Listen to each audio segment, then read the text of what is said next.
capítulo 7, versículo 5 até o versículo 8. Veja Gálatas 5, 13 a 19, né? Então essa tentação ela tem o seu aspecto mau, pernicioso, incitador do pecado. Então nós sabemos também que essa carne tem um significado quando fala carne, né? Então essa carne aí é o que? É o centro dos desejos pecaminosos do homem. Veja Romanos 13, 14, Gálatas 6, 24, Gálatas 5, 16 e 24. Então veja aí que dessa carne é que vem então o pecado, suas paixões. Romanos 7, 5, Gálatas 5, 17 a 21. Na carne não habita coisa boa. Romanos 7, 18.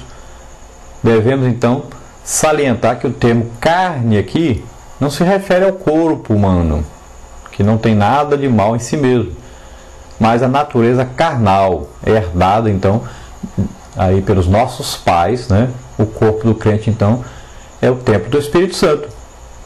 Então não vai pensar que quando fala na Bíblia aí carne como símbolo aí do pecado, desse chamamento para o pecado, quer dizer o corpo, quer dizer a natureza carnal, quer dizer o desejo que está na carne de pecar, de fazer o que é mal. Então essa é a carne, né? 1 Coríntios 6, 19 a 20. Então vamos ver aí a tentação do mundo. Então esse mundo aí como fonte de tentação não é o mundo físico criado por Deus. Então o dicionário da Bíblia Davis aí da CPAD diz que a palavra mundo emprega-se frequentemente para designar seus habitantes, como em Salmos 9:8, Isaías 13:11 e João 3:16.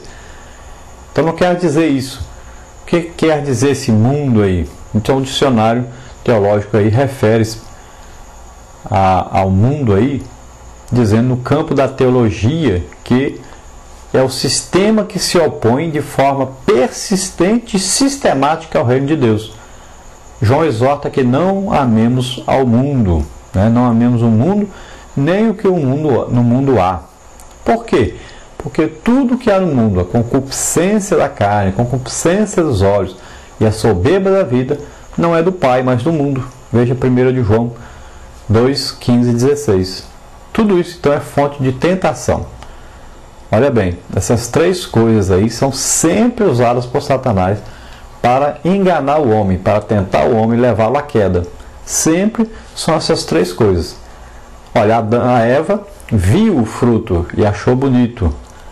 Depois veio o desejo de experimentar.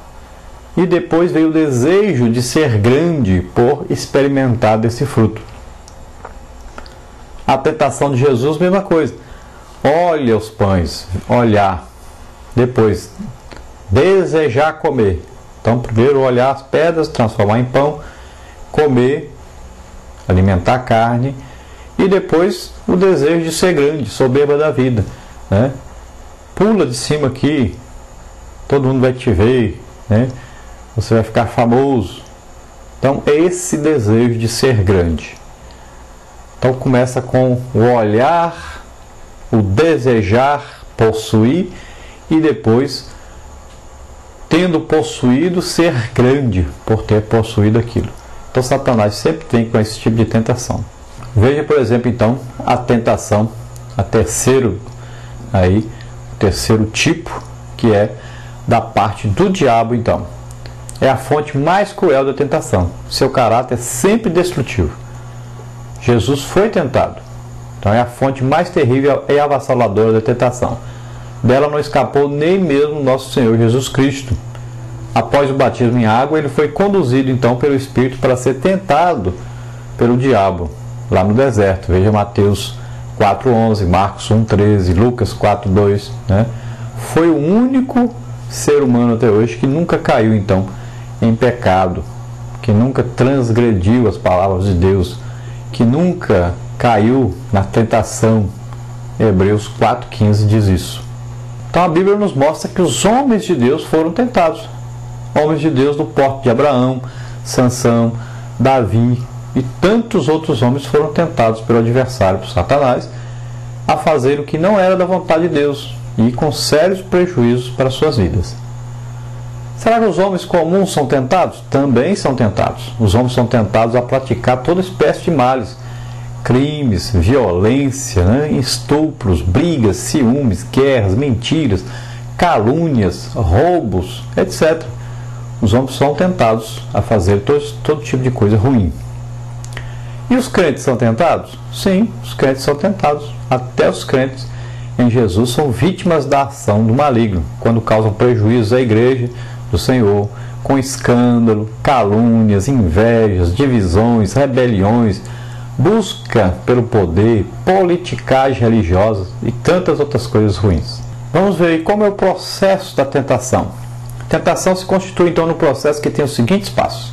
Vamos ver o primeiro então, a atração do desejo, versículo 14 aí, A.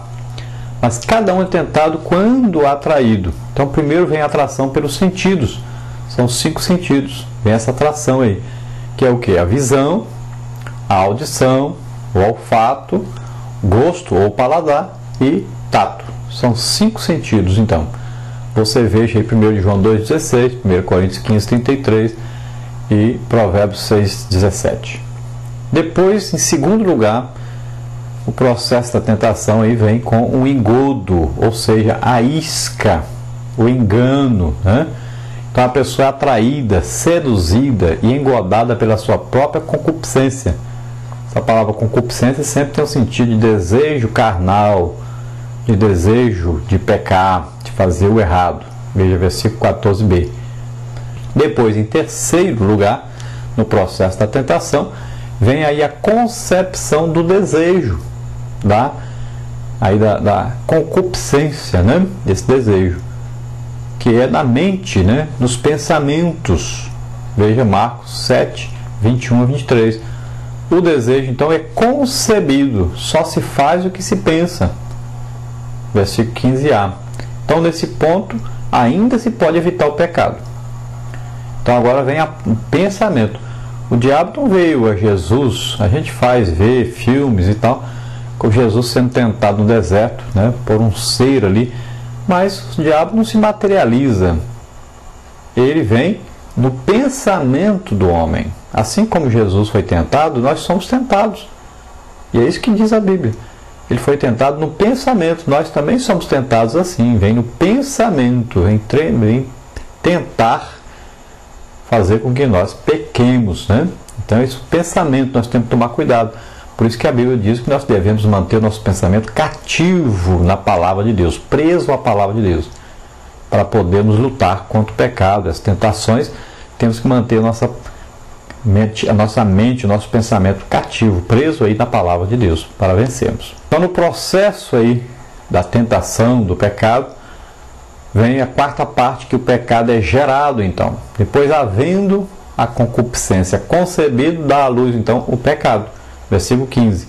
Então, ainda na mente já nasce o pecado. Alguém pode adulterar só na mente. Veja Mateus 5, 27 e 28. Então, Jesus disse: aquele que olha com o desejo de adulterar, desejo do seu coração, já adulterou.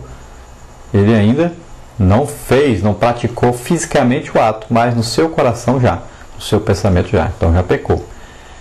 Em quinto, então, nesse processo de tentação, vem a consumação do pecado, versículo 15b. E o pecado sendo consumado, então, gera morte. Então a morte aqui é espiritual. Nesse ponto, só há solução aí se houver arrependimento, ainda em vida. Depois de morto não tem jeito mais. Então é importante entendermos esse terrível processo, a fim de que nos resguardemos ainda em vida. E nós temos que tomar todo o cuidado com esse processo e evitar que esse processo siga avante quando nós vemos aí, percebemos que ele se iniciou. Alguém já disse que ninguém pode impedir que um pássaro voe sobre a sua cabeça. O pássaro pode voar aí sobre a sua cabeça, né? Mas você pode impedir que esse pássaro faça um ninho na sua cabeça. Então isso aí ilustra o processo da tentação. Então esta tentação em si não é pecado. Pecado é praticar o que a tentação sugere. Então o pássaro, vamos chamar como se fosse a tentação. Então voa sobre a nossa cabeça. Nós não podemos permitir que esse pássaro pouse em nossa cabeça e faça um ninho, né? Então a tentação é a mesma coisa. Ela vem você percebe que existe a tentação, você combate essa tentação, luta contra ela, não vai deixar ela tomar conta de si. Então você combate para evitar que ela o leve ao pecado, ao afastamento de Deus, à morte espiritual. Vamos ver agora aí a diferença entre tentação e provação. Então a tentação, conforme estudamos, é sempre uma indução do mal, ao pecado. A provação, no entanto, não tem esse sentido. Quando a Bíblia diz aí que Deus tentou alguém, devemos entender que Deus o provou. E isso tem objetivos muito elevados, conforme descrevemos a seguir. Vamos ver. Então Tiago nos diz